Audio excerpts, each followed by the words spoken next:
ദൃശ്യം ഒരു സാധാരണ സിനിമയല്ല. ഇത് പ്രേക്ഷകരുടെ മനസ്സ് നിയന്ത്രിക്കുന്ന ഒരു സിനിമയാണ്. നമ്മൾ അറിയാതെ തന്നെ സംവിധായകൻ നമ്മളെ ജോർജ് കുട്ടിയുടെ അടുത്തേക്ക് മാറ്റി. ജോർജ് കുട്ടി നല്ല ഒരു മനുഷ്യനേ അല്ല. പക്ഷെ എന്തുകൊണ്ടാണ് അയാളുടെ മനസ്സിന്റെ കൂടെ എല്ലാവരും നിൽക്കുന്നത്? സാധാരണമായി ജോർജ് കുട്ടി കുറ്റം മറച്ചു വെച്ചു, തെളിവുകൾ നശിപ്പിച്ചു, പോലീസിനെ കബളിപ്പിച്ചു, കള്ളക്കഥ സൃഷ്ടിച്ചു. നിയമത്തിന്റെ മുന്നിൽ അദ്ദേഹം കുറ്റവാളി തന്നെയാണ്. പക്ഷെ സിനിമ അങ്ങനെ നമ്മളെ തോന്നിക്കില്ല. കാരണം ആദ്യം തന്നെ ജോർജ് കുട്ടിയെ ഒരു കുടുംബസ്നേഹിയായ അച്ഛനായിട്ടാണ് കാണിച്ചത്. ദൃശ്യം സിനിമയിലെ ഏറ്റവും വലിയ ശക്തി ജോർജ് കുട്ടി കുടുംബം തന്നെയാണ്. ആദ്യം കാണിക്കുന്നത് ഒരു സാധാരണ കുടുംബം, സാമ്പത്തിക ബുദ്ധിമുട്ടുകളുള്ള കുടുംബം, മക്കളെ സ്നേഹിക്കുന്ന അച്ഛൻ, ഭയക്കുന്ന അമ്മ. അപ്പോൾ തന്നെ പ്രേക്ഷകൻ കുടുംബത്തോടെ ചേരും. കേരളത്തിലെ മിക്ക മിഡിൽ ക്ലാസ് ആളുകളും ഇങ്ങനെയൊക്കെ തന്നെ ആയിരിക്കും. അവിടെ ഒരു അപകടം നടക്കുന്നു. ഇവിടെ പ്രേക്ഷകന്റെ മനസ്സ് രണ്ടായിട്ട് പിരിയും. നിയമം പറയുന്നു ഇതൊരു കുറ്റമാണ്, മനസ്സ് പറയുന്നു കുടുംബത്തെ രക്ഷിക്കണമെന്ന്. നമ്മളെല്ലാവരും ഇമോഷണൽ ക്രിയേച്ചർ ആയതുകൊണ്ട് നമ്മൾ എപ്പോഴും മനസ്സാണ് തെരഞ്ഞെടുക്കുക. എല്ലാ മനുഷ്യരുടെ ഉള്ളിലും തന്റെ കുടുംബമാണ് ഏറ്റവും വലുത്, അവരെ എന്ത് വില കൊടുത്തും രക്ഷിക്കണം എന്നൊരു വിചാരമുണ്ട്. അതുകൊണ്ടാണല്ലോ മനസ്സിലെ മനസ്സോടെ രാവിലെ എണീച്ചിട്ട് ജോലിക്ക് പോകുന്നു, കഷ്ടപ്പെട്ടിട്ട് ജീവിക്കുന്നതും. ജോർജ് കുട്ടി ഇവിടെ ശക്തി കൊണ്ട് ജയിക്കുന്നില്ല,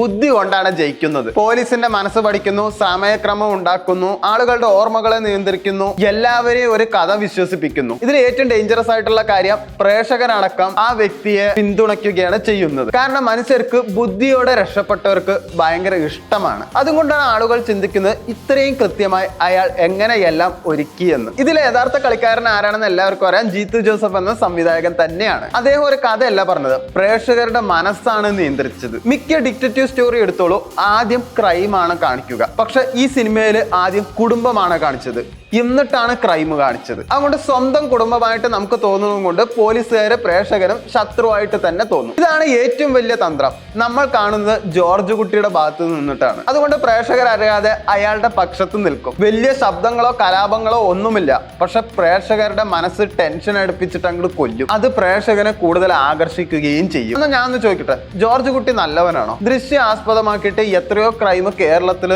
ശരിക്കും നടന്നു. ആ കൊലയാളികളെ ഒന്നും നമ്മൾ സപ്പോർട്ട് ചെയ്യണില്ലല്ലോ. പക്ഷെ എന്തുകൊണ്ട് സിനിമയിലെ ജോർജ് കുട്ടിയെ നമ്മൾ സപ്പോർട്ട് ചെയ്യണു? അതേ പ്രാരാബ്ദങ്ങളൊക്കെ ഉള്ള മനുഷ്യർ തന്നെയല്ലേ കേരളത്തിൽ ഇതുപോലെ ക്രൈം നടത്തുന്നവർക്കും ഉണ്ടാവുക.